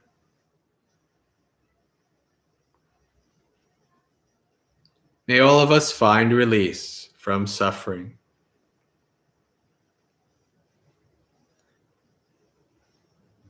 There are many beings in that building, maybe other humans, little animals like mice, bugs, all kinds of creatures live in a house or in an apartment or wherever. We never want to exclude any being from our sphere of metta. Pervade the whole building you're in with your limitless goodwill.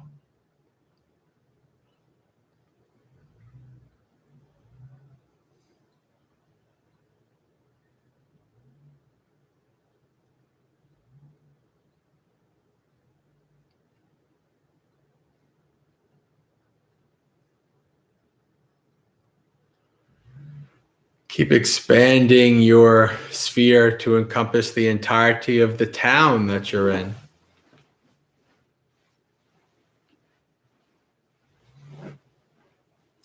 May all of us in this town find happiness. May all of us find peace.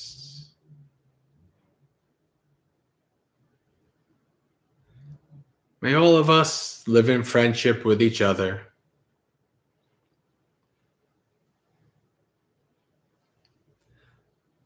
May all of us find release from suffering.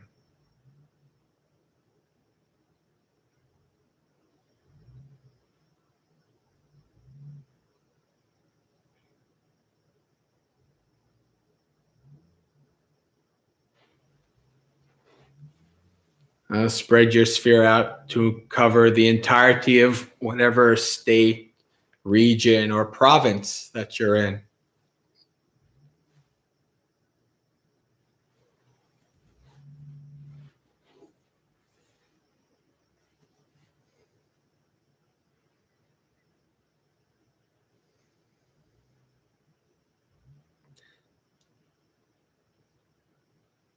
If you have a geographic image in your mind of what the state or region or province looks like, you can imagine that totally encompassed, totally pervaded within your sphere of metta.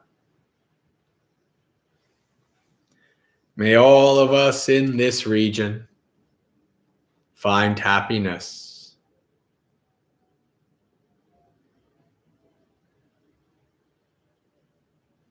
May all of us find peace.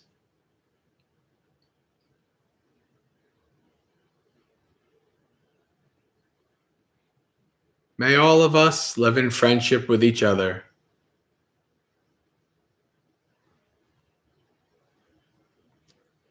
May all of us find release from suffering.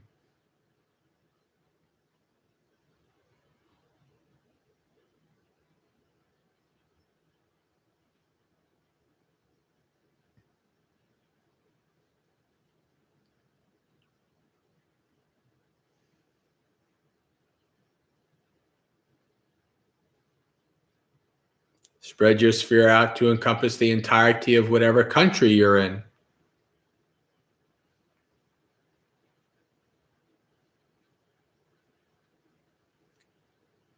May all of us in this country find happiness. May all of us find peace.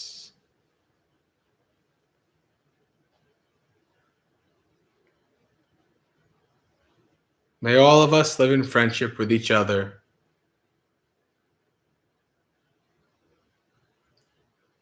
May all of us find release from suffering.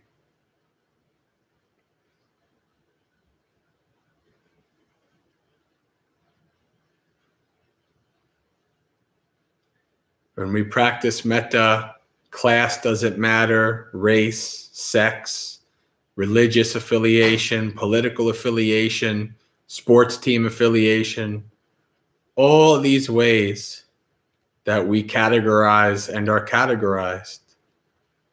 Metta breaks through barriers. Metta is limitless. We do not exclude anybody within that sphere from our metta. We want to include all beings, big and small, seen and unseen, any beings, wherever they are within your sphere.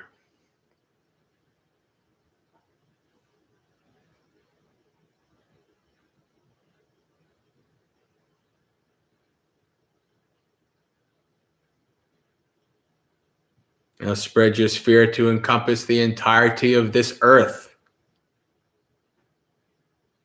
All of us in this chat are somewhere on this earth, including so many beings, trillions upon trillions of beings that inhabit the waters, the land, the air.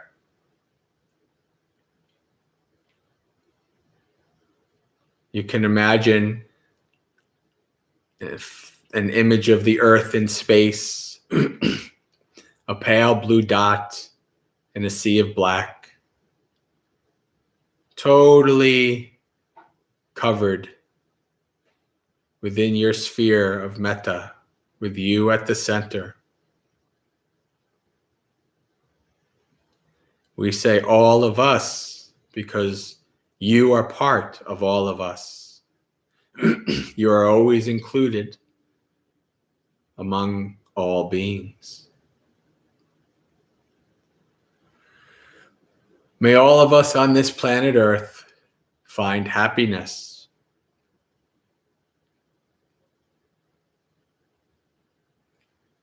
May all of us find peace.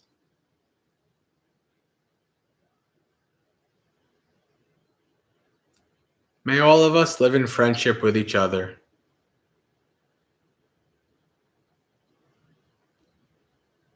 May all of us find release from suffering.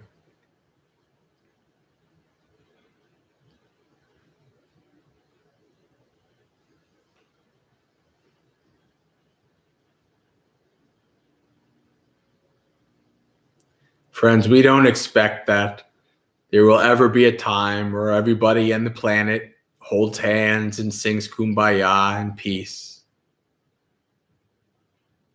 There's no such thing as utopia.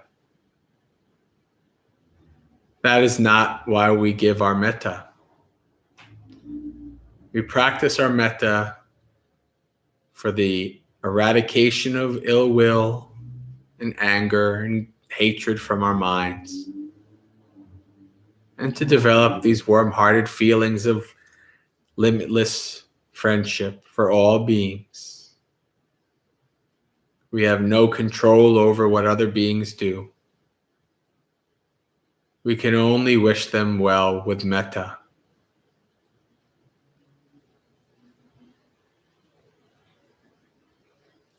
Spread your sphere out to include the entirety of this Milky Way galaxy, billions upon billions of worlds.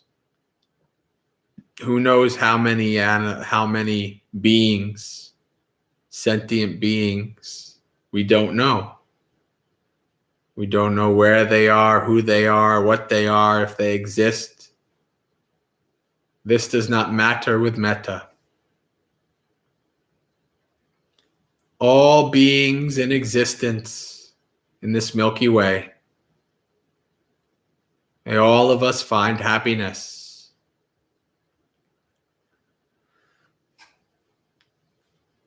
May all of us find peace.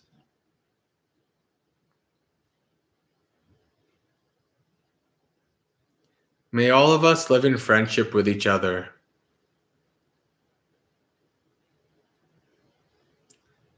May all of us find release from suffering.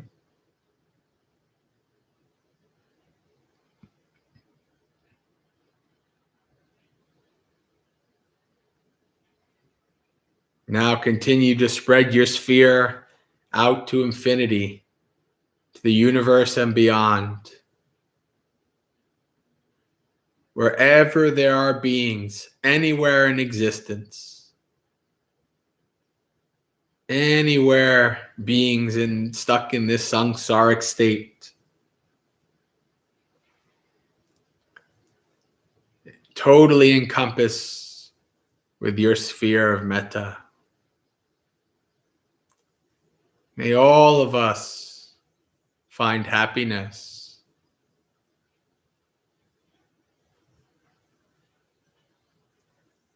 May all of us find peace.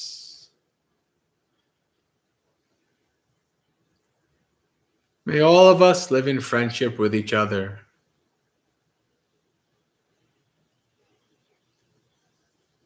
May all of us find release from suffering.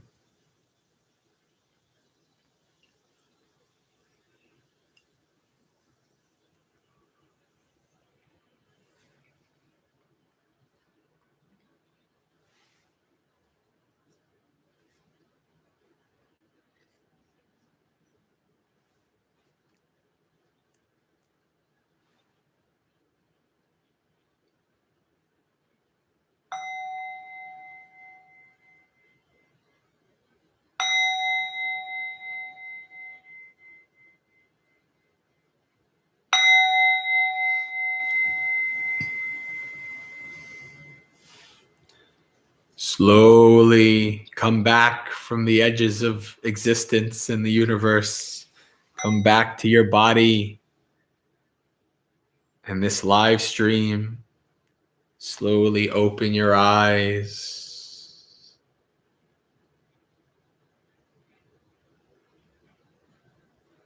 And examine your mind. How is your mind now compared to before the meditation? Are you blissed out in metta or not? If not, that's okay. Right? Metta is a practice just like everything else. So sometimes you have to fake it until you make it. But the more you reflect on these words, the more you try to practice metta, the more those thoughts and feelings will arise. Right? And it'll become easier and easier. All right, Adriana. As you can see, we lost a considerable amount of people. But that's okay because we're at the end anyway. Right? I don't know, Adriana. I don't know if we'd keep like 10 or more people going till midnight. It's worth a shot at least once. I always say I'll try anything at least once. Yeah, you usually aim for 1 or 2. All right. So let's end this Dhammapalooza. We'll do it with our sharing of merits. All right. Of course, Daniel stayed till midnight because that's not midnight for him. All right. Okay. And I'm not staying till your midnight, Daniel. That would be way too much. Okay. Easy. We'll look at 2 or 3 p.m. All right. Let's do our chanting.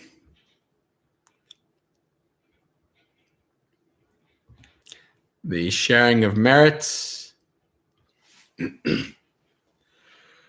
Dukkha patta chani dukkha baya patta chani baya soka patta chani soka hontu sabbe pipaniyo etavata cha amehi sampadang punya sampadang sabbe deva anumodantu Sabba sampatti siddhya akasata chabumata devanaga mahidika punyang tang anumoditva charang rakantu sasanang. May the suffering ones be suffering free, and the fear-struck fearless be. May the grieving shed all grief, and may all beings find relief. May all beings share this merit that we've thus acquired for the acquisition of all kinds of happiness. May beings inhabiting space and earth, devas, nagas, and yakas of mighty power, share this merit of ours. May they long protect the Buddha's dispensation. Sadhu, sadhu, sadhu. So friends, see that? That first 4 lines, that's metta. That is metta right there. May the suffering be free from suffering. May the fear-struck be free from fear. May the grieving be free from grief. So too may all beings be. That's metta verses right there. That's wonderful to memorize and reflect on these. And I wanted to close out. One thing I forgot to do is I forgot to close out this wonderful teaching of using what's called Mahagada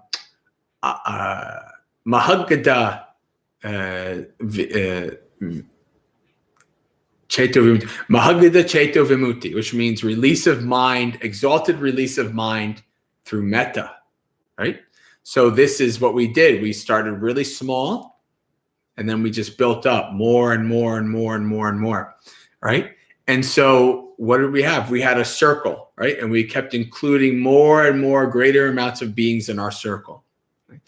And every time I teach metta, I always like to share this poem, right? It's from the 1800s. He's not a Buddhist, but this poem, I think, perfectly encapsulates metta. All right, it's called, from Edward Markham, it's called Outwitted. And it goes like this. They drew a circle that shut me out. Heretic, rebel, a thing to flout.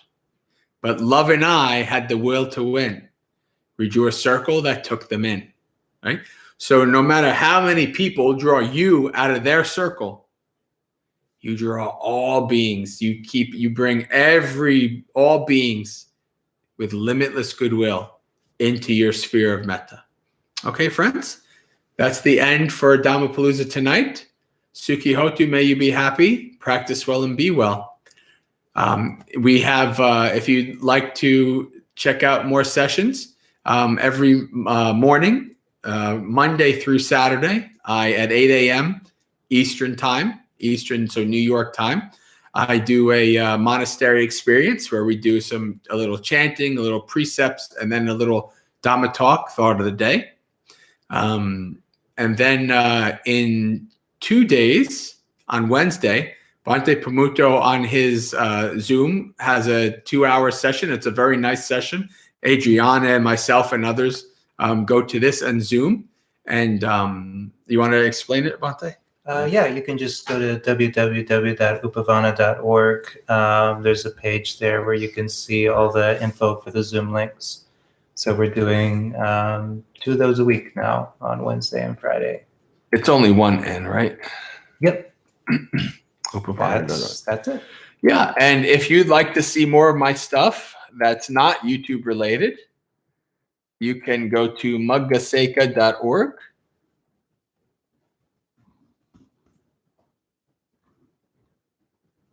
Is that the dot? No, that's not the dot. All right.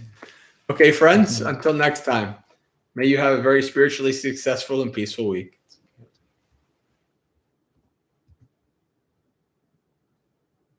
Did you say 7 to 9 for the sessions? You did, didn't you? Yeah, 7 to 9 Eastern Standard Time. Yeah, all right. I probably didn't, but it's on the website. Okay, yeah, it's on the website. Very good. Okay.